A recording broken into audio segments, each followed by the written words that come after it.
il y a les riches d'un côté, les moins riches de l'autre, tu vois. Si je vais de l'autre côté, je trahis un peu mon milieu, ou je fais ça pour l'argent, tu vois. D'ailleurs, très souvent, moi j'entends, mais je fais pas ça pour l'argent. Ok, c'est ok, quoi. Je fais peut-être pas ça pour l'argent, mais en même temps, le fait d'en faire, ça fait partie d'un système. Hein. Et très souvent, en tout cas, moi, dans les monnaies profils, et on le voit avec les coachs, c'est un sujet qui revient. C'est comme si c'était mal d'aller en gagner, d'aller faire de l'argent. Et pourquoi ? Parce que ça nous confronte à nous-mêmes. Par contre, moi je vois des personnes qui sont dans des schémas où, notamment je pense à une dirigeante là, qui travaillait énormément, et qui me disait mais je comprends pas avec tout ce que je travaille autour de moi, ma fille gagne plus, mon mari travaille plus, et pourtant moi je travaille le double. Et là, on a simplement, entre guillemets simplement, elle a pris conscience de comment elle travaillait. Parce qu'en fait, la sensation de ne pas mériter faisait que ça mouline. Tu sais, c'est le hamster qui tourne, là. Et dans l'accompagnement, je l'ai amené à travailler moins, mais à travailler autrement. Tu vois, ne plus être dans « je n'en fais pas assez ». Parce qu'en fait, ce que tu fais n'est pas efficace. Donc, tu changes, et là, en travaillant moins, elle a fait quand même plus 30% de chiffre. Bonjour à tous et bienvenue sur le podcast En Business Soyons Cash. Podcast où on aborde avec franchise et authenticité les questions relatives au juridique, au cash, à la relation commerciale et au leadership dans le business. Je m'appelle Pauline Thiboux, je suis anciennement huissier de justice et ça fait 12 ans que je baigne dans le milieu du recouvrement et des procédures judiciaires. Je vois au quotidien des chefs d'entreprise qui vont subir des impayés et qui se sentent totalement perdus. Ils répètent très souvent les mêmes erreurs qui vont les mener parfois jusqu'à la faillite. Il faut savoir qu'en France, des dizaines de milliers d'entreprises tombent en liquidation judiciaire chaque année. 90% d'entre elles sont des TPE, PME, et une des premières causes de ces faillites, c'est une mauvaise gestion du risque client. Ce podcast a donc pour vocation d'éveiller les consciences et de partager des bonnes pratiques pour que les entrepreneurs évitent les impayés et puissent développer sereinement leur entreprise. Et aujourd'hui, j'ai le plaisir d'accueillir Sandrine Ricci, créatrice du Money Profile, qui va nous parler de la relation à l'argent. Attention, sujet ultra sensible, bienvenue dans En Business Soyons Cash, c'est parti. Bienvenue Sandrine, je suis vraiment hyper contente de t'accueillir sur ce podcast. Et moi, ravie d'être là. Ça me fait, surtout que tu es dans une forme mitigée parce que petit mal de gorge, donc on le sait, on va être bienveillant aussi par rapport à ça et éviter que tu finisses aphone à la fin de l'épisode. Je vais m'appliquer, je vais parler doucement mais sûrement. Parfait, surtout que tu as beaucoup de choses à nous partager, donc j'aimerais bien qu'il y ait du son jusqu'au bout, ça serait mieux. On s'est rencontrés sur LinkedIn, donc ça fait partie de ces belles rencontres que j'ai pu faire via ce réseau qui est quand même un réseau incroyable en termes de relations. Moi j'ai pu rencontrer pas mal de personnes dessus sur des sujets connexes en fait aux miens. Alors des fois des gens qui me disent mais c'est quoi le rapport avec ce que tu fais, mais où en fait on se rend compte qu'il y a vraiment beaucoup de rapports et notamment sur ton sujet de rapport à l'argent. Au quotidien, moi je vois des entreprises qui vont avoir comme symptôme et comme conséquence un impayé. Mais quand je rembobine un petit peu et que j'essaye de comprendre pourquoi il y a un impayé, en fait il y a des sujets profonds de rapport à l'argent. Des gens qui sont pas à l'aise de relancer leur facture, parce que pas à l'aise de parler d'argent, pas à l'aise de réclamer leur dû. Est-ce que mon dû, en fait, il est dû ? Est-ce que mon prix est justifié ? Est-ce que ça valait le prix que j'ai dit ? Et puis l'autre, dans quelle situation il est ? Et je vais lui réclamer de l'argent. Enfin, il y a tout un contexte autour qui fait que finalement, c'est pas juste relancer une facture. Relancer une facture, pourquoi les gens n'aiment pas, ils sont pas à l'aise ? Pourquoi c'est vu comme le sale travail ? Parce que ça renvoie à son propre rapport à l'argent. Et c'est là où il y a des vrais sujets. Donc aujourd'hui, l'idée, c'est de venir un peu débroussailler tout ça avec toi autour de la question de la valeur aussi d'une personne par rapport à l'argent. Les croyances limitantes aussi qu'il peut y avoir un peu, surtout dans l'entrepreneuriat, parce que ce qui va nous intéresser, c'est aussi le profil chef d'entreprise. Et peut-être nous dire ensuite un petit peu plus ce que c'est un money profile et autour d'un exemple concret d'un client, comment tu as pu accompagner des personnes là-dessus. Donc c'est le programme. Mais avant, j'aimerais bien que tu puisses peut-être te représenter. Tu as un parcours entrepreneurial que moi, je trouve personnellement hyper inspirant. Inspirant et drôle aussi, parce que sur tes premières expériences, moi, j'ai toujours en tête cette anecdote du vin là, que j'avais entendue sur un podcast où tu étais intervenue et que tu m'as repartagé.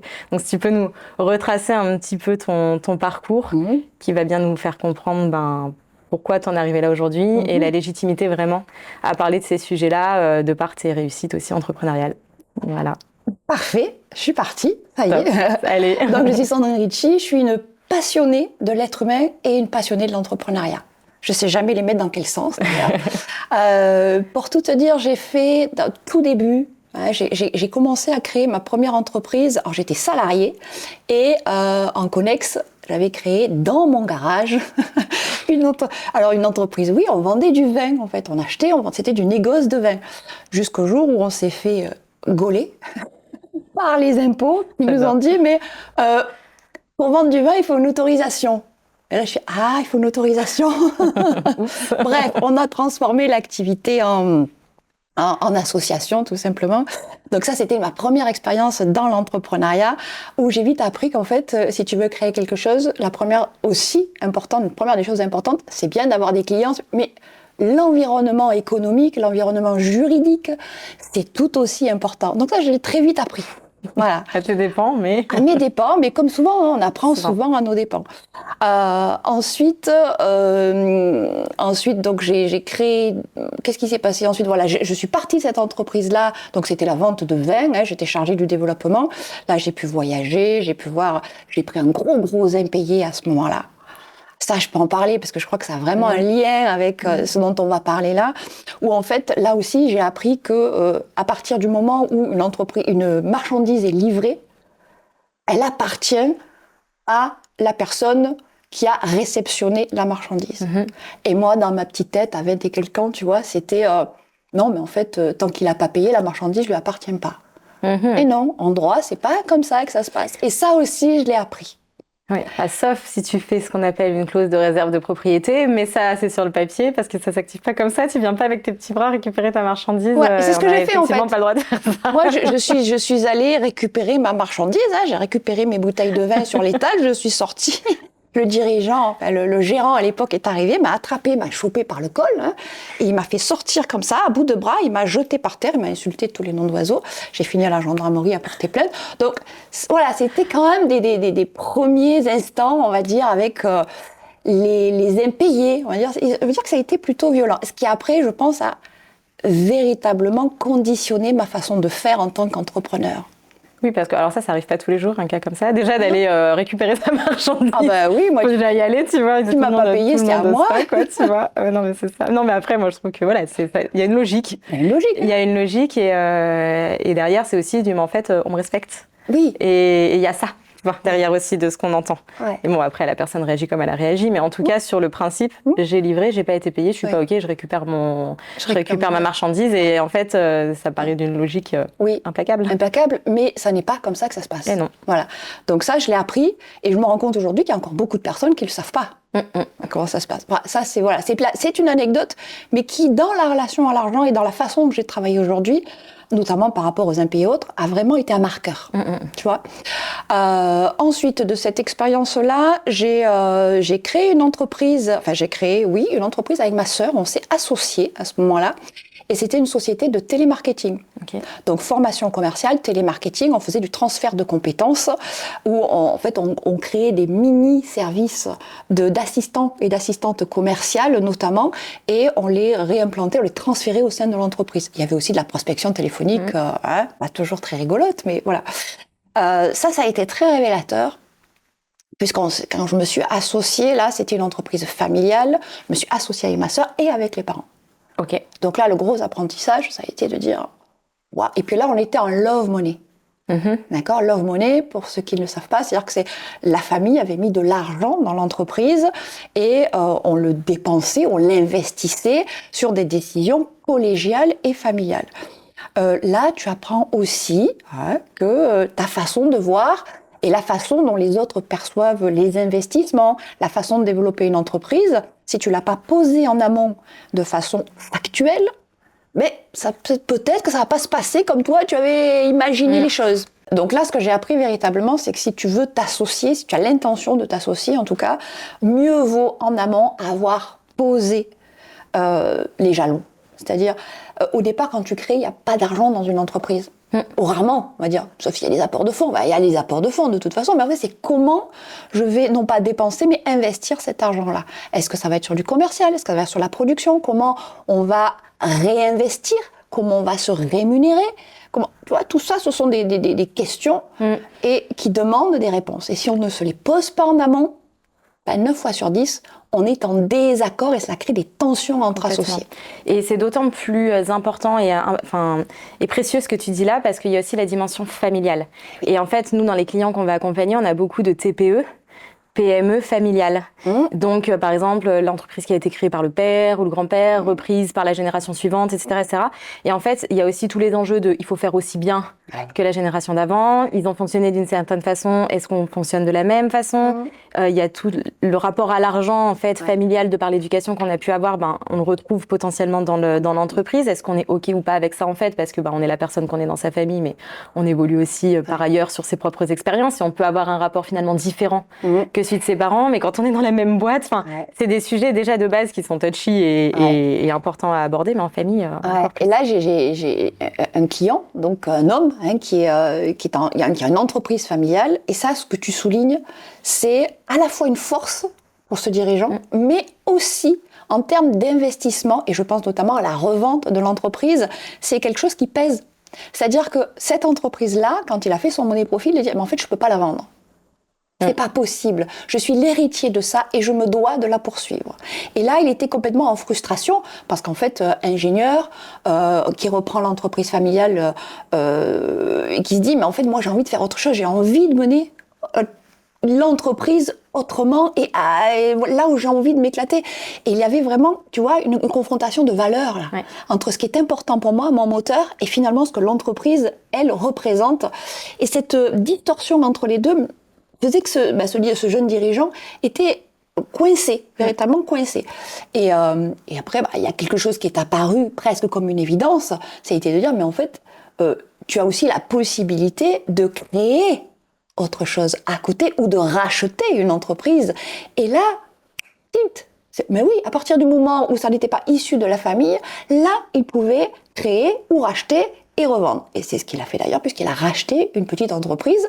Et là, il s'éclate dessus. Et puis là, c'est vraiment pour la revendre. Tu vois ? Donc, dans la création de valeur, il y a les deux qui se confrontent là. Tu as la valeur de la personne, la valeur presque morale, familiale, tu vois, le poids presque de l'éducation, qui fait que je peux me sentir un petit peu coincée là-dedans par rapport aux permissions que je ne me donne pas en termes de développement.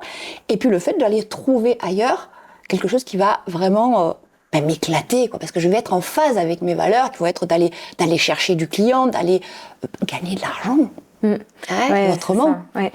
Ça, on le voit beaucoup dans des TPE. Moi, j'en vois, pas quotidiennement non plus, mais très très souvent, c'est l'entreprise de mon père, ou c'est l'entreprise familiale, où les parents travaillent dans la boîte, etc., etc. Et donc il y a aussi des cas où en fait, même le dirigeant ne veut pas céder à ses enfants, parce que j'ai des fois des cas aussi des dirigeants qui me disent, mais en fait, je veux pas lui donner ce fardeau. Donc il y a un peu ça aussi, ou alors il y a eu la transmission et puis la personne qui reprend se dit comme tu disais, je peux pas revendre ou je peux pas planter le truc, et donc il y a tous ces sujets aussi de relation à l'argent hyper intéressants. Et donc alors du coup la suite de ton parcours, donc avec ta sœur finalement, vous avez finalement arrêté? On a arrêté, on a mené l'entreprise au dépôt de bilan, sachant qu'on ne peut pas fermer une entreprise qui fonctionne. Et juridiquement, c'était, en tout cas, à l'époque, c'était difficile. Je sais pas aujourd'hui comment ça se passe, mais on ne pouvait pas. Donc, on l'a amené à ne plus travaillant, tout simplement. Il faut arrêter l'activité. On a arrêté l'activité, on a réglé nos dettes, on est parti proprement. Et suite à ça, moi, j'ai récupéré des clients. J'étais dans l'opérationnel, pour le coup. J'ai fait une partie en solo. Ça a duré quelques temps. Et là, j'ai rencontré des personnes qui m'ont fait confiance et j'ai commencé à former. Je me suis formée au coaching en 2004. Et là, j'ai fait 2 naissances cette année-là. J'ai fait une gestation de mon fils, d'un moment, et de moi, en me formant au coaching. Et là, j'ai découvert effectivement la dimension humaine qui me manquait au niveau de l'entreprise. Et là, vraiment, j'ai réalisé que ce qui fait l'entreprise, c'est quand même son dirigeant. En tout cas, je parle pour les TPE, PME. Je ne parlerai pas grand compte que je ne connais pas forcément. Hein. Mais voilà, tout ce qui est TPE, PME, ce que tu disais en introduction est très vrai. C'est-à-dire que les causes économiques de fermeture d'entreprise, si elles peuvent être factuelles par rapport à un contexte et une conjoncture, la plupart du temps, en tout cas dans les cas que j'ai rencontrés, elles sont essentiellement dues à des erreurs de choix dus aux dirigeants et notamment des erreurs dues à ses peurs. Ouais.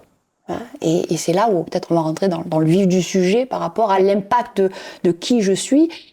Quel va être l'impact finalement de mes croyances, de mes projections sur l'argent. L'argent, c'est un fil rouge qui va avoir des conséquences en termes d'investissement, de choix stratégiques, de choix RH. Voilà. Pour moi, l'argent, c'est ce qu'il y a de plus palpable au niveau de l'entreprise parce que c'est économique, c'est une notion économique, donc qui se mesure.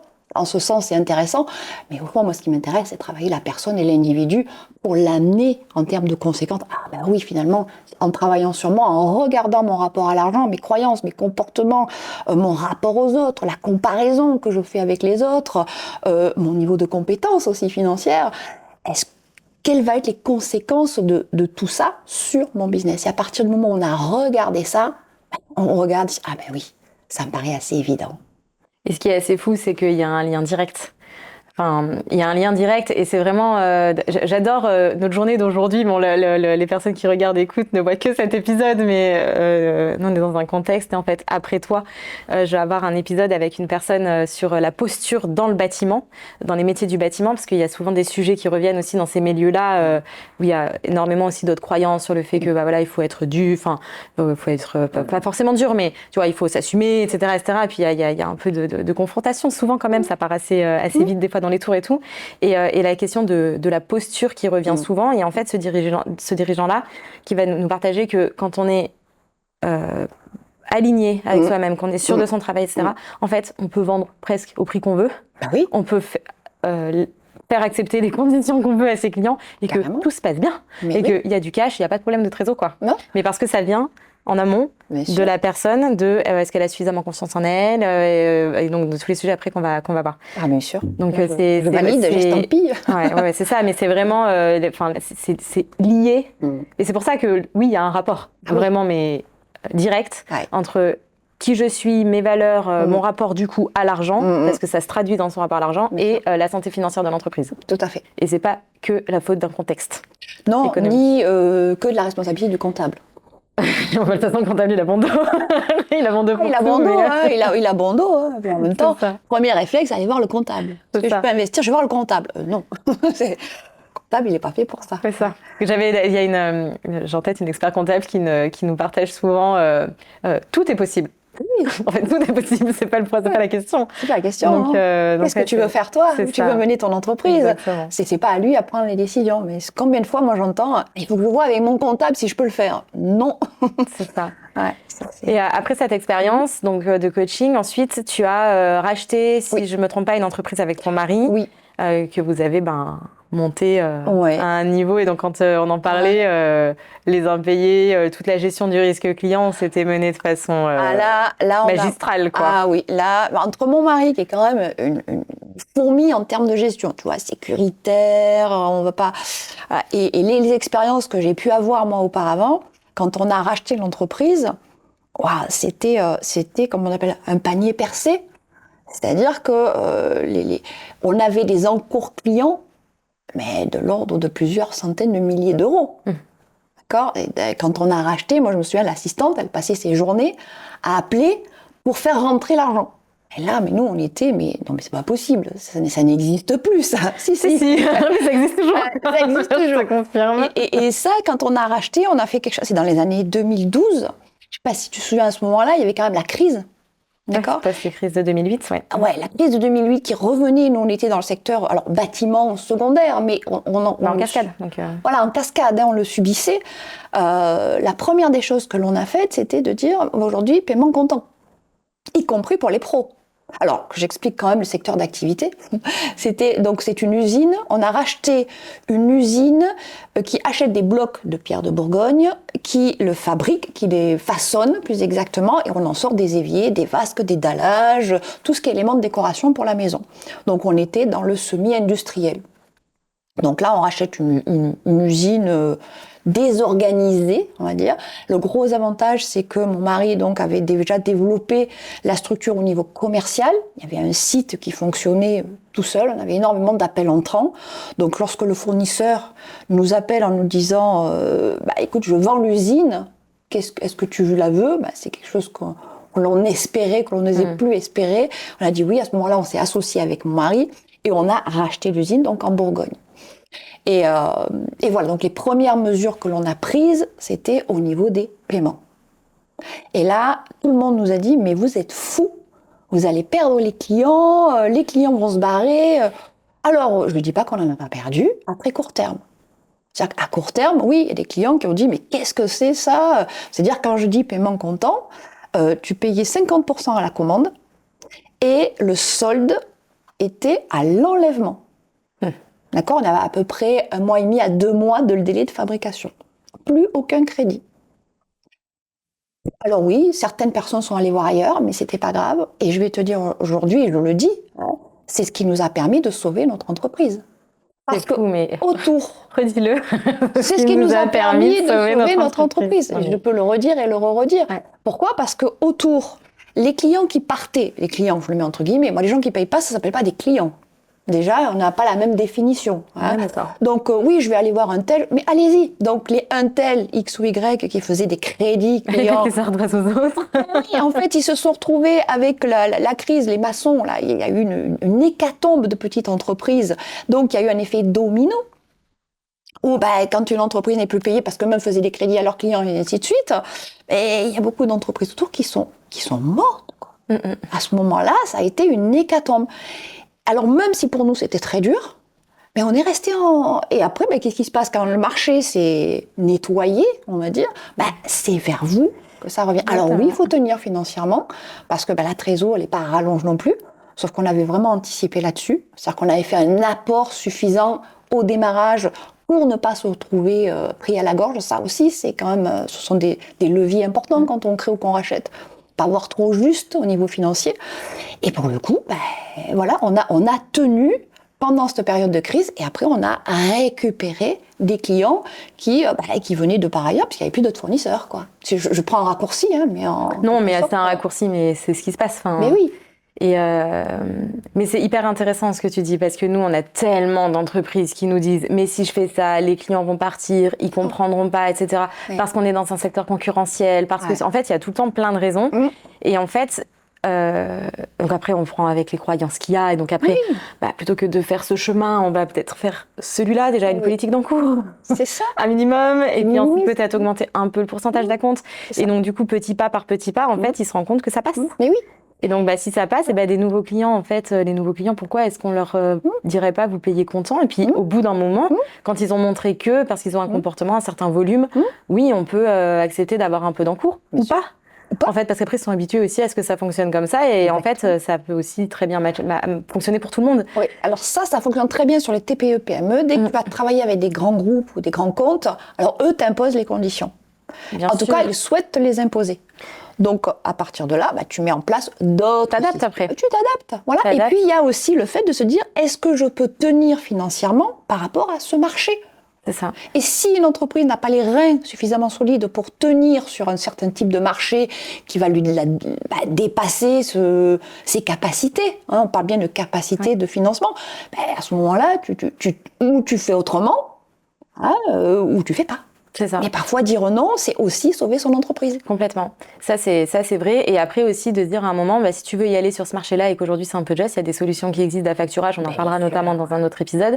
Mais ça permet aussi de passer des caps. Bien sûr. Oui, ça coûte. Mais en fait, c'est pas grave. C'est un investissement pour le développement de son entreprise. Donc, ça, le français a du mal avec l'affacturage quand même. Parce qu'il faut payer le service. Alors que c'est tellement génial. Mais oui, tu payes. Cette solution est incroyable. Bien sûr. Et incroyable. Et oui, parce qu'on regarde toujours le coût. Hein, non, en fait, c'est oui, d'accord, tu as payé, c'est normal puisqu'on te fait une avance, c'est comme un crédit, hein, tu payes un service. L'argent, c'est un service, les prêts d'argent, c'est un service comme un autre. Et arriver à rentrer ça dans une petite tête, mais ça semble après tellement logique de devoir le payer, puisque en contrepartie, tu as la trésor qui permet d'aller exploiter et d'aller générer la croissance de ton entreprise. Mais c'est un vrai mindset et c'est pas... J'allais dire, c'est pas donné, c'est pas inné. C'est pas inné. Voilà, ça n'est pas inné en termes de fonctionnement. Et ça, c'est vraiment lié à l'approche que l'on a. C'est ça. Personnelle et la projection que l'on fait. Complètement. C'est exactement ça. Et avec sa vision étriquée d'un sujet, avec toutes les idées reçues, les croyances autour, c'est pas pour moi, c'est pour des grosses boîtes, ça coûte une blinde. Bah, en fait, est-ce que tu t'es renseigné ? C'est ça. En fait, non. Souvent, la plupart du temps, ils ne sont même pas renseignés ou ils sont renseignés vite fait auprès d'un truc. Enfin bon, et puis il y a cette ouverture aussi, en fait, je trouve, qui est importante en tant que chef d'entreprise, de bah ok, j'ai ce problème-là et j'ai quoi comme option ? Et en fait, les options, il y en a pléthore. Oui. Il y en a pléthore. Oui. Et souvent, on ne les voit pas parce que on reste dans son schéma. Oui, exactement. Tu vois, on reste dans ses acquis. Et même si ça existe autour, on ne va pas aller tourner ne serait-ce que la tête, dire qu'est-ce qui se passe là. Et il y a aussi ce complexe parfois des TPE, PME qui considèrent que certaines solutions ne sont pas faites pour elles. Ouais. Alors que si, c'est fait pour tout le monde, quoi. Et pourquoi s'en priver ? Exactement, exactement. Si on avance un petit peu pour ensuite pouvoir rentrer dans notre cœur de sujet, aujourd'hui tu es coach du coup et investisseuse aussi et tu vas venir accompagner notamment des porteurs de projets aussi sur cette partie rapport à l'argent, etc. Tu nous en dis 2 mots très rapidement et après on passe sur vraiment les sujets plus... intime en lien avec l'argent du coup. Oui, voilà, donc pour en finir donc avec le comptoir des pierres, quand on l'a vendu, tu as un capital, on va dire, et ce capital-là, quand tu l'as, tu dis mais qu'est-ce que j'en fais ? Et là tu te poses la question, est-ce que je le place ? Et puis il y a quelque chose qui nous est venu naturellement, c'est que on avait envie d'investir. Et là on a commencé à investir dans des entreprises, simplement en tant que business angel. Et là on a fait des investissements directs, on écoute les pitchs des porteurs de projets et quand on les entend, on se dit waouh. Et là, je me suis vraiment rendu compte que il y avait 2 poids 2 mesures. Tu vois, tu as les personnes qui vont demander beaucoup d'argent, parfois de façon démesurée par rapport aux besoins de développement de leur entreprise. Bon, cela, ça rêve et c'est tant mieux. Le plus inquiétant, c'est souvent des personnes qui sous-estiment les besoins de leur entreprise en termes de croissance. Et là, mais avec 80 000 euros, si tu veux, tu vas faire quoi ? Combien de temps tu vas tenir ? Tu vas pas tenir en termes de développement par rapport au délai pour développer une entreprise. Et là, en posant des questions, en fait, tu te rends compte que ça va au-delà de la compétence.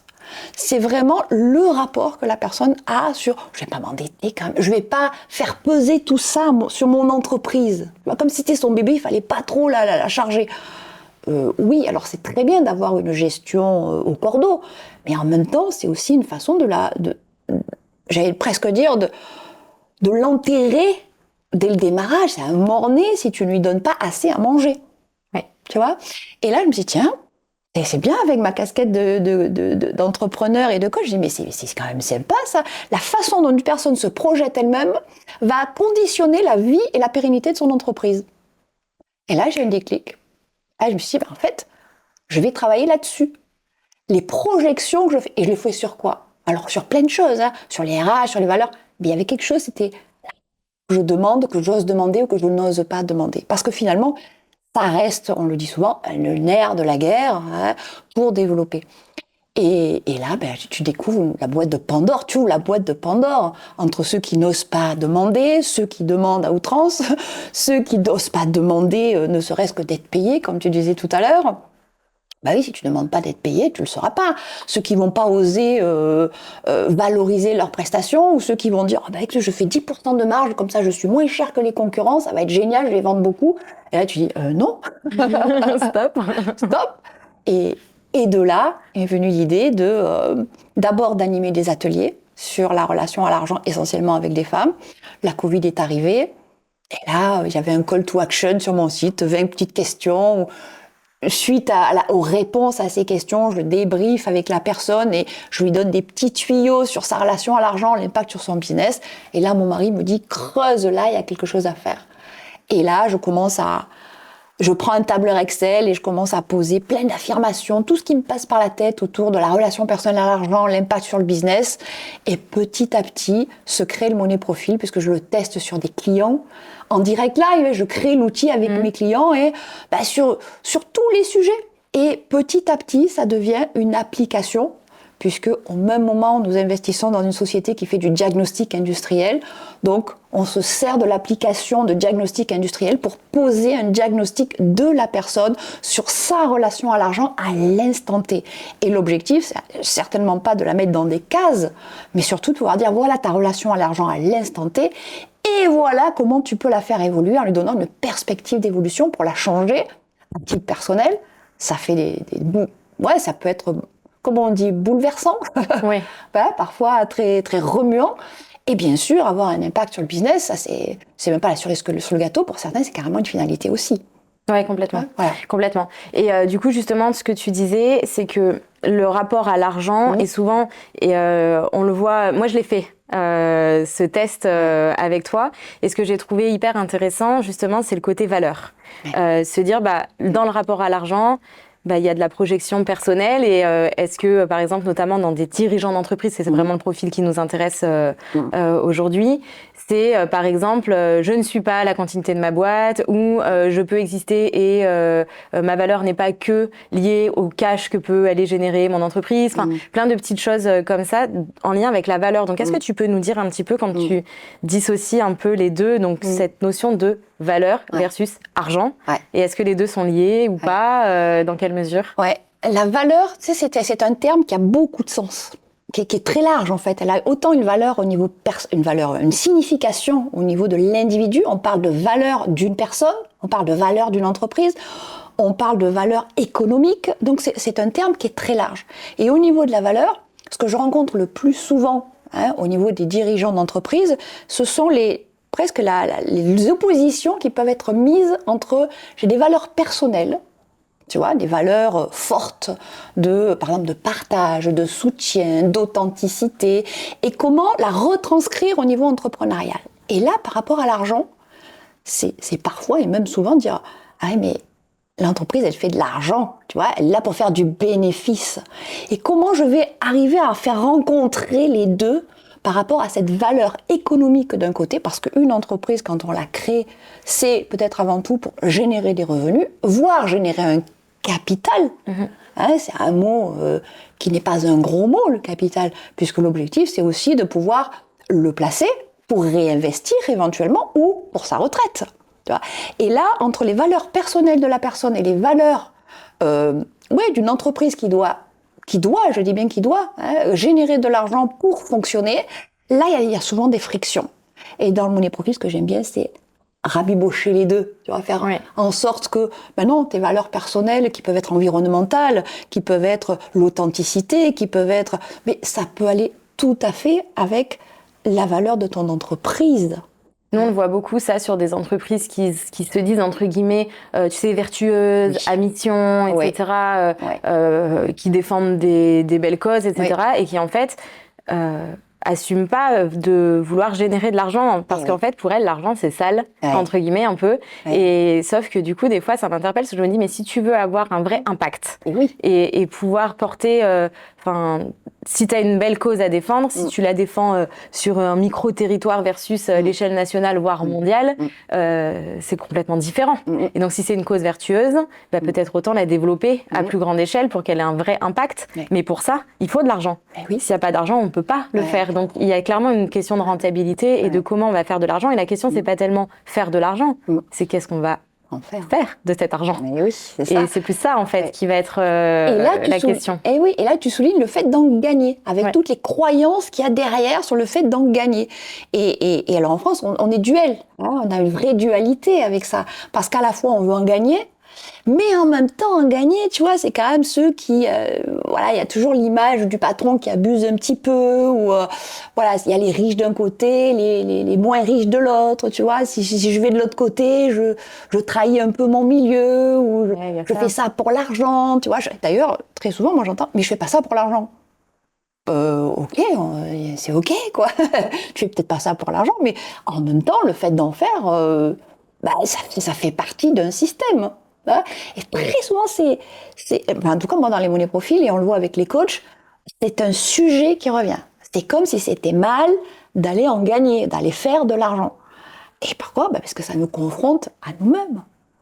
Hein, est-ce que je suis, et toutes les croyances que l'on peut avoir, est-ce que je suis OK avec le fait que gagner de l'argent, c'est pas sale, c'est pas tabou, ça fait partie d'un système finalement dans lequel je peux aussi m'épanouir.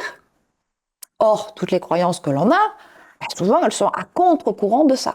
Donc on a vraiment la confrontation de deux mondes. Un monde qui serait, entre guillemets, vertueux, axé sur la personne, et un monde entrepreneurial axé sur l'économie de marché, la vilaine économie de marché qui va exploiter, tu vois, ce côté marxiste-léniniste là qui reste très ancré dans la société française, comme si tout ça était en opposition. Et en réalité, l'objectif c'est de se dire, non, il n'y a pas d'opposition par rapport à ça. Il ne peut y avoir que des belles rencontres, à condition au niveau personnel, d'avoir regardé ce qui t'empêche de rentrer dans un certain système qui peut être vertueux. Time for the Planet l'ont très bien montré. On fait de l'argent. J'adore. On fait de l'argent de façon vertueuse. Et après, tu as toutes les relations d'aide aussi. Les cabinets de coaching, entre autres. Comment je vais gagner de l'argent en aidant les autres ? Mais oui. Oui. Oui, et puis en plus, il y a vraiment ce côté, ça on le voit beaucoup aussi, moi je regarde pas mal de contenu sur les réseaux, etc. Je suis pas mal de personnes un petit peu dans ces esprits-là. Aussi de se dire à un moment, si toi-même tu ne peux pas être en sécurité financière par rapport à ton activité professionnelle, ce qui risque de se passer, c'est que tu vas l'arrêter et en fait ta mission, tu ne vas plus la conduire parce qu'en fait, tu n'auras pas d'argent pour aider les personnes. Donc en fait, tu fais pas d'argent, tu peux pas vivre et du coup, tu peux pas continuer. Et en fait, finalement, tu n'accomplis pas ta mission et t'aides personne. En fait, donc il y a vraiment ce côté. Et après, c'est de se dire, je fais pas ça pour l'argent. Ok, et t'as le droit de pas vouloir devenir millionnaire et de vivre avec une certaine sobriété et de pas faire des milliers d'essence, c'est pas un problème. Et du coup, cet argent peut-être que tu vas générer, tu peux peut-être le faire pour former d'autres personnes qui, à leur tour, pourront peut-être aider d'autres personnes, etc. Enfin, et pas juste tout garder dans la poche parce que peut-être qu'effectivement tu ne fais pas ça pour l'argent et que ça ne t'intéresse pas. Et tant mieux, enfin, t'es en grand bien t'en passes et si ça t'intéresse, tant mieux aussi. Enfin, c'est juste un moment peut-être d'être raccord et OK avec soi-même, en fait, avec ce qu'on a envie de faire de cet argent, quoi. Ouais, je crois que c'est ça. Et rien qu'à voir les débats sur LinkedIn à chaque fois. Hein, de toute façon, dès que tu fais un post avec, je sais pas, sur un mois qui avait marché, quand j'ai dit je suis passée de 4 000 € par mois à 0. Je crois que c'est celui qui a fait le plus de vues parce que les gens sont là, waouh, comment et tout, mais enfin, c'est fou. Il y a vraiment un sujet autour de ça. Ça touche émotionnellement, ça vient nous chercher dans nos tripes, cette histoire-là. Complètement. Ça vient nous chercher dans notre histoire. Tout le monde a un avis à donner. Oui, tout le monde a un avis, parce que ça part de notre histoire aussi, de notre inconscient collectif. C'est au-delà de l'individu pour moi. Ça part d'une société. Oui, complètement.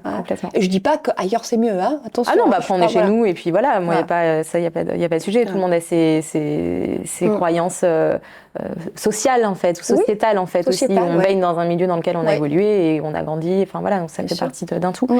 C'est quoi, pour toi, peut-être les 2-3 croyances limitantes un peu les plus ancrées, tu vois, il y en a quelques-unes qu'on a bien en tête souvent. L'argent, c'est une prison dorée.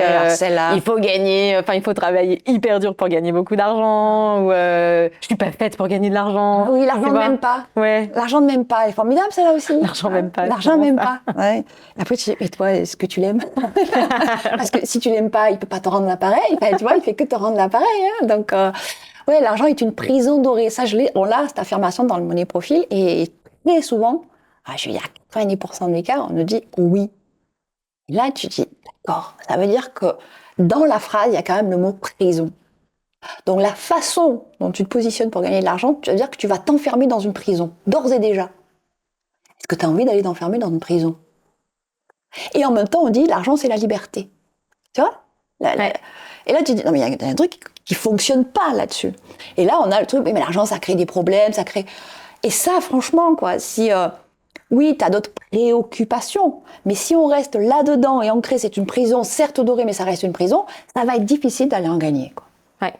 Clairement, si je saute le pas pour aller en gagner, que je vais m'enfermer, non, inconsciemment, il y a quelque chose qui me retient là-dessus. C'est ce qu'on appelle les croyances limitantes, c'est-à-dire qu'elles ne sont pas ressources, mais elles nous empêchent d'accéder aux objectifs que l'on s'est fixés. Et notamment, si on a une entreprise, ou si on crée, ou si on est en transition pro, d'aller gagner, quoi. Il n'y a pas de mal à vouloir gagner, sauf que si c'est pour m'enfermer dans une prison, moi, j'y vais pas. Et tac. Ça, on le voit notamment sur des personnes, tu sais, qui commencent en micro. choses comme ça. Et genre, ils veulent. Enfin, moi, j'en vois comme ça. Alors, moi, j'ai pas trop cette affirmation, tu vois, personnelle. Du coup, des fois, j'ai un peu du mal à forcément comprendre le positionnement dans la tête de ces personnes, des fois, de se dire il faut surtout pas plus que je facture parce que sinon, genre, j'explose mes plafonds de micro. D'accord, mais du coup, c'est pas grave. Enfin, je crée une société et puis oui, mais du coup, il y a plein de choses à gérer et puis ça va devenir hyper compliqué et puis. En fait, elle est client. Enfin, et du coup, je me dis, t'as un bon problème là pour moi, comme je suis câblée. Je me dis, t'as un bon problème. Vas-y, continue quoi. Et en fait, les gens, ah non. Et puis bon, oui, j'ai pas besoin d'autant. Et puis machin, tu vois, il y a vraiment le plafond de verre. En fait, tu parles là du plafond de verre. Celle-là et plein d'autres vont tout de suite poser un certain plafond de verre. C'est-à-dire que quand je suis pas, parce que la croissance à tout prix, je ne sais pas si c'est un objectif ou quoi, mais quand ça arrive, et puis surtout, moi je vois, quand je demande le niveau de revenu souhaité aux personnes, pour gagner 5 000 € ou 4 000 € par mois, il faut quand même rentrer à peu près le double. Un peu, voilà. Donc, quelque part, oui, il va falloir accepter d'aller en gagner. Tu vois, et cette acceptation-là, elle est parfois difficile, quoi. Pour certains, est-ce que je peux recevoir ? Profil argent dette, il aime pas trop, parce qu'il mérite pas trop, tu comprends ? Bah oui, il mérite pas lui de gagner de l'argent. Donc déjà, il va avoir du mal à accepter le fait qu'il puisse en gagner. Donc tu vois tout de suite le plafond de verre qui arrive là. Ça nous renvoie sur la deuxième dont je te parlais, travailler beaucoup pour gagner beaucoup. Bah oui. Alors ça, tous les profils des personnes qui sont dans j'en fais jamais assez. Alors qu'est-ce qu'elles font ? Elles moulinent. Elles passent leur vie à travailler beaucoup.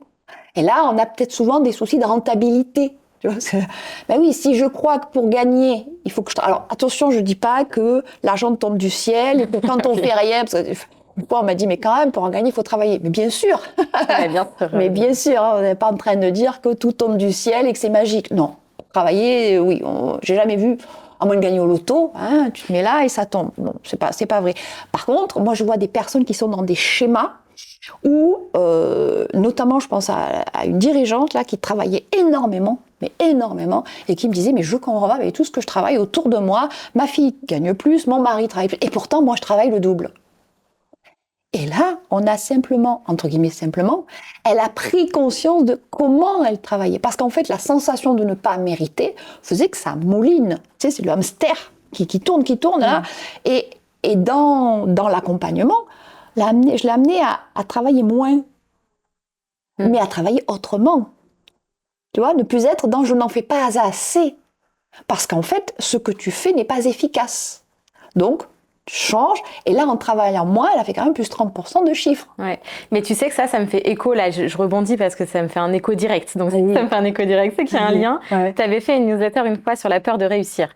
Et est-ce qu'il n'y a pas un lien à un moment entre ces gens qui travaillent, et en fait, ils pourraient être rentables peut-être en changeant 2-3 trucs. Et est-ce qu'en fait, ils sont pas en flip de dire, et si ça marche, en fait ? Et oui, et si ça marche. C'est super que je me connecte là-dessus parce qu'on parle souvent de la peur de l'échec, mais assez peu de la peur de réussir. Et ces personnes-là, on les retrouve. Alors, ce sont les profils que j'appelle argent dette, mais saboteurs aussi. C'est-à-dire qu'ils vont saboter un peu leur réussite. Comment je vais m'arranger finalement pour pas que ça marche trop bien pour moi, puisque de toute façon, je suis à peu près persuadée que je ne le mérite pas. Tu vois le cercle vicieux ? C'est fou, hein. Ah oui, mais celui-là, c'est un des plus fréquents. Mais souvent, il est bien caché. C'est la personne qui fait non, moi tout va très bien. Ça va très très bien. Tu fais le profit. Ah oui, ça va très bien, sauf que là, regarde. Qu'est-ce qui fait que tu penses que tu n'es pas encore assez pour accéder et simplement pour être là où tu es ? Tu vois à quoi ça renvoie ? Enfin, en fait, ça renvoie vraiment à des trucs hyper profonds. Parce que le pourquoi, c'est limite après t'as ta séance de psy pendant je sais pas combien de mois derrière, tu sais, que tu viens gratter des trucs d'éducation, de construction, tu vois, je trouve que c'est un vrai travail personnel en fait. On peut aller là-dedans dans un monnaie profil. Après, je t'avoue que moi je peux aller en profondeur, et après je ne suis pas psy, et que parfois, oui, encore une fois, on peut ouvrir une boîte de Pandore. Tu peux, je te dis pas que c'est le cas à chaque fois, mais en tout cas, tu peux aller toucher des sujets quand même un peu sensibles, tu vois, sur des personnes. Mais après, je trouve que c'est aussi ce qui est super chouette, enfin, moi, dans l'entrepreneuriat que j'adore, c'est qu'en fait, t'es souvent confronté à ces croyances limitantes, de te dire, là, j'avance pas, pourquoi ? Et quand tu vas creuser, après, tu dis, ok, c'est pour ça, est-ce que j'ai envie d'aller pété un peu ce truc ou pas.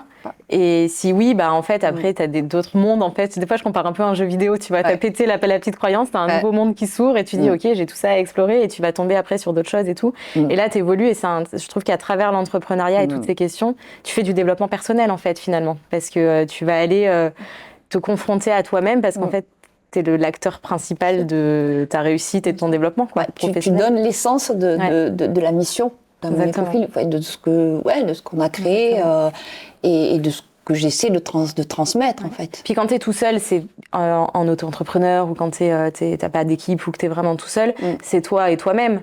Mais après, quand t'as des équipes, c'est de se dire ce travail que le dirigeant va faire sur lui-même va derrière après emmener l'entreprise dans une certaine direction et il va falloir emmener peut-être d'autres personnes qui elles-mêmes ont peut-être leurs propres croyances et leurs propres freins. Et du coup, tu vois, ou des associés, etc. Et donc, t'as après tout un écosystème à emmener avec toi en tant que dirigeant, tes clients. Et en fait, quand tu as travaillé là-dessus pour accrocher avec nos sujets, c'est que tu vas avoir dit, OK, j'ai identifié cette croyance chez moi et tout, je vais travailler là-dessus, etc. Ça va me changer de ma façon de voir les choses. Je vais changer des petits process, des petites choses dans mon entreprise. Je vais emmener avec moi les équipes qui travaillent avec les clients, etc., sur de la prod, sur de la relation client, pour aller mettre en place telle ou telle stratégie quand on parlait des politiques d'encours ou des paiements, politiques de paiement, etc. Et je vais embarquer mes clients dedans. Mais quand toi, tu as travaillé sur le pourquoi, que tu as changé ta façon de voir les choses, que tes équipes l'ont intégrées, elles-mêmes ont pu peut-être se faire ce petit travail aussi, après, ton client, il suit, en fait. Mais oui, mais je vais te citer l'exemple d'un dirigeant qui est en cours, là. On a commencé son money profil, il était à moins de 30, un peu plus de moins de 30 au niveau encours client, enfin, moins de 30 000 encours client, d'accord. Et là, effectivement, mais c'est quelqu'un qui, c'est un cœur sur la main, tu vois ce que je veux dire. Il rend service à tout le monde, c'est le mouton à 5 pattes. C'est tu peux pas être réglé par ton client, oui mais tu peux me dépanner, ok j'y vais, tu vois. Donc là on est totalement dans la posture du dirigeant qui va dire oui à peu près à tout parce que oui mais quand même elle en a besoin, oui il en a besoin, oui mais ton entreprise, d'accord, là c'est plus question de toi. Toi t'es comme ça, tu as envie de rendre service, mais ton entreprise c'est une autre entité et tu te dois de la respecter. Et pour la respecter, c'est ne pas céder au fait de dire je rends service à tout le monde, parce que finalement la première à en pâtir c'est ton entreprise qui est une entité morale, c'est une personne morale et elle a besoin de ressources. À partir du moment où tu commences à comprendre ça, même si tu es dans un profil qui n'ose pas demander, qui a un peu peur du non, peur de pas être aimé, peur de tout ça, quand tu crées une entreprise, tu crées une nouvelle entité et apprendre à se détacher de ça, c'est tout aussi important. Et c'est là où on parlera de posture. Complètement. Et c'est là le fait de sortir et de prendre, j'ai pas d'autre mot que posture, peut-être qu'il y a un positionnement aussi. La posture, moi ça me va bien, parce que c'est ça. Je trouve que c'est très vrai avec les clients, ça va être vrai avec le personnel, comme tu le disais, dans la délégation. Après, en fait, ça se diffuse dans toutes les sphères de l'entreprise et tout est interlié dans une petite entreprise, encore plus. Bien sûr. Et quand tu as compris ça, tu vas commencer à mettre en place des petits process. Voir des gros process. Ouais, non, mais c'est clair. Oui, tu vas revoir les trucs. Voilà. Parce qu'en plus, après, ça fait sens. C'est logique, du coup, après la façon dont ça se déroule. Bien et donc, ce dirigeant-là, ça tombe bien que t'en parles, parce que c'était un peu le cas aussi qu'on voulait peut-être un peu aborder rapidement avant de conclure. C'était, donc, il avait ses 30 000 euros dehors. Donc, tu l'as accompagné derrière. Et donc, comment il a donc switché, il a compris qu'il n'était pas son entreprise et qu'en fait, finalement, il l'a pénalisé par rapport à cette attitude-là. Et tu vois...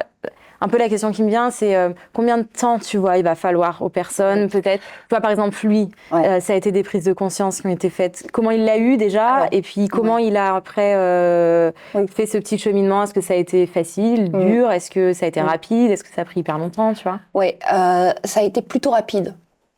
En fait, il sentait qu'il y avait quelque chose qui collait pas. Il avait entendu une conférence que j'avais faite sur Orange, et là, il a senti que dans les propos que je tenais, il y a quelque chose qui lui parlait. Émotionnellement, d'ailleurs, il est venu à la fin, il me dit « Je suis pas bien, là. Il y a quelque chose qui... » Tu vois. Donc, si le sujet, dans tout ce qu'on vient de dire, à un moment donné, est venu vous titiller dans votre corps, c'est qu'il y a quelque chose qui se passe. C'est que ça parle de vous et ça parle de votre entreprise. Ça, c'est le premier élément. Ensuite, comment il a changé ? Simplement, quand tu poses un diagnostic, tu vois le profil. Quand il a vu son profil, c'est-à-dire une cigale, tendance à dépenser, alors pas des gros montants, mais beaucoup de petites dépenses. Beaucoup. des 50 € par-ci, 100 € par-là, pour lui et pour son entreprise, tu vois. Mais c'est pas beaucoup, tu vois, c'est pas beaucoup. Et puis, une fourmi quand même qui est là, c'est-à-dire qui a un petit peu peur, je le fais ça parce qu'il y a des curseurs sur mon profil, donc la fourmi qui dit, non, c'est pas bien ce que tu fais, c'est pas bien. Donc, une grosse montagne russe qui passe sa vie à dépenser, à culpabiliser, tu vois ce que ça donne. Il est en fight interne tout le temps. Donc, et en plus, un profil argent-dette, c'est-à-dire qu'il va considérer que les autres, c'est plus important que lui, je prends là, et qu'un petit peu de manque d'estime de soi, ça arrive à une structure où, justement, une entreprise qui manque de structure, une entreprise qui ne demande pas à ses clients d'être réglés, qui accorde à ses fournisseurs des délais, donc il y a un impact direct au niveau de la boîte. À partir du moment où il comprend d'où ça vient, puisqu'on va quand même gratouiller un peu au niveau de l'éducation, au niveau du social, comment je me positionne par rapport aux autres ? Est-ce que c'est d'abord les autres ? Toujours les autres ? Est-ce que mon comportement est conditionné en fonction de l'image que je renvoie des autres ou est-ce que je suis maître de mes décisions ? Et très souvent, on va se rendre compte qu'en fait, on n'est pas maître de ses décisions. Inconsciemment, on va actionner, on va dépenser en fonction de ce qu'on a cru, de ce que l'on croit, en fonction de l'éducation que l'on a eue, soit ce que l'on croit, soit en rejet de, soit on le subit. Et là, comment il a actionné ? En prenant conscience de « Ah ouais, mais en fait, oui, je veux faire plaisir à tout le monde. » Mais ok, moi c'est une chose, mais ma boîte, je suis en train de la mettre en péril. Et ça, une fois qu'il a réalisé, je crois que le déclic a été là. Je dis, ah oui, mais en fait, moi j'utilise un mot, c'est une personne morale, une entreprise, c'est une personne, ça porte ce nom-là, et on lui doit le respect. Et la respecter, c'est considérer que c'est un individu à part entière. Et à partir de là, ah mais oui. Ouais, là après ça a déroulé quoi. Et ça a déroulé. Ouais. Et donc, une des premières choses, et là que je peux donner, c'est tu décroches ton téléphone, et plutôt que de déléguer aux autres le fait d'aller demander des règlements des clients, c'est toi qui vas le faire. Parce que c'est toi qui vas insuffler auprès de tes équipes. Et puis parce que tu as compris pourquoi, du coup. Compris pourquoi tu le faisais. Et en fait, tu risques quoi ? C'est quoi le risque que d'y aller ? Sinon que d'oser s'affirmer. Là, on est vraiment dans l'affirmation de soi. Je m'affirme en tant que tel. Et tu sais quoi ? 99,9% des personnes à qui j'ai fait ça, les clients, qu'est-ce qu'ils font ? Ils payent. Quand je leur dis, alors, ils payent. Mais oui, si tu leur demandes pas, ils vont pas te régler. Donc, c'est pour ça que je dis souvent, on a des... Alors, je peux le nuancer quand même par rapport à des us et coutumes, notamment tu parlais du bâtiment. Voilà, il y a des conditions parfois en fonction des secteurs d'activité qui peuvent être plus délicates. Mais déjà, de base, c'est oser, parce que très souvent, nous, on voit, c'est des gens qui osent pas. Mais voilà. Ils osent pas, ils ont un an de cours qui s'est accumulé, parce que juste, ils n'ont pas osé relancer. Ils n'ont pas osé relancer. Ça, c'est un des points...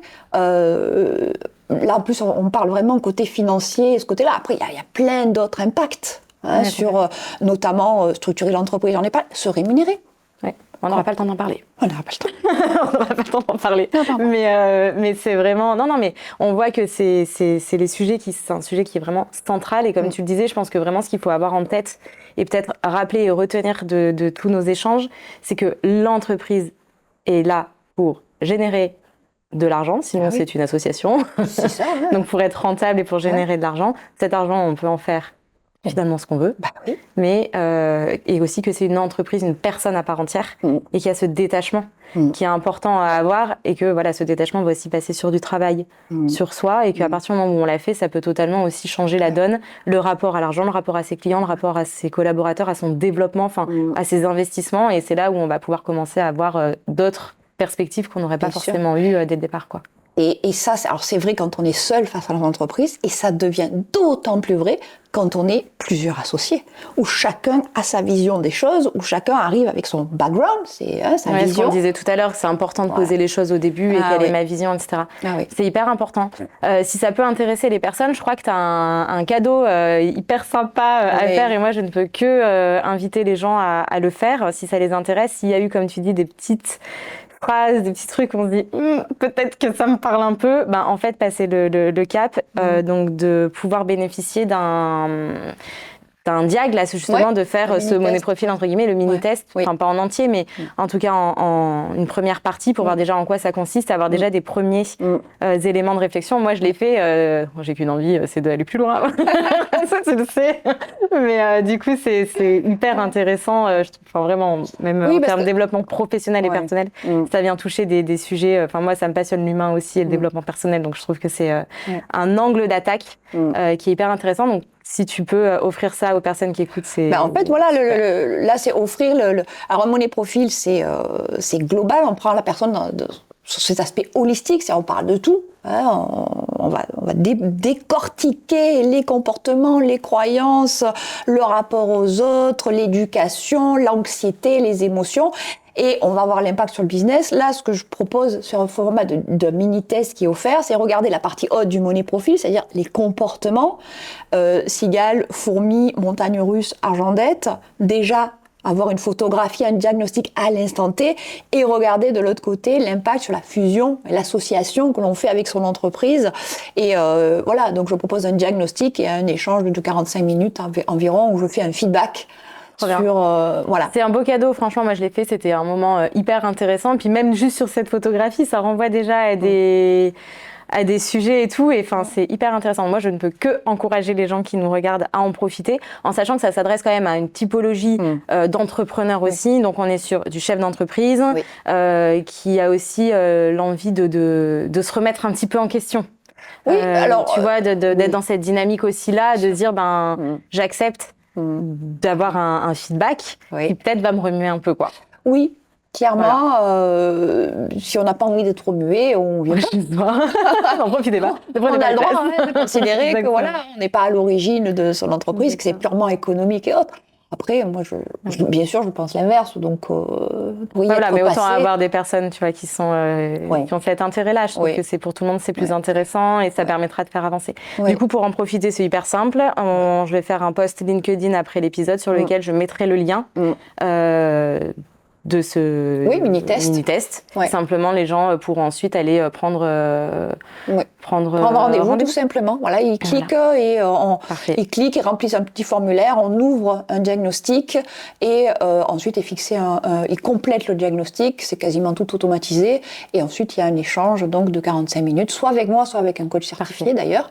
Money profil et juste je rappelle donc c'est pour les solopreneurs, les dirigeants d'entreprise, les associés et également les personnes qui sont en transition professionnelle vers la création d'entreprise. Voilà, on a ces différentes typologies, mais en tout cas on a vraiment le pendant personnel vers le pendant professionnel. Tu vois, l'effet miroir est important. Voilà. Intéressant, merci beaucoup de partager ça donc avec les auditeurs et puis pour ma part je partagerai aussi un guide que tu as créé, que donc on repartagera aussi sur les croyances limitantes de façon générale. Voilà, donc ça permettra aux personnes de pouvoir peut-être se reprojeter et se reposer ces questions-là qui sont essentielles en business. Merci en tout cas Sandrine. Merci pour cet échange qui a été riche et passionnant pour en parler pendant des heures. Au plaisir en tout cas, une très très belle continuation à toi. Merci. À bientôt. À bientôt.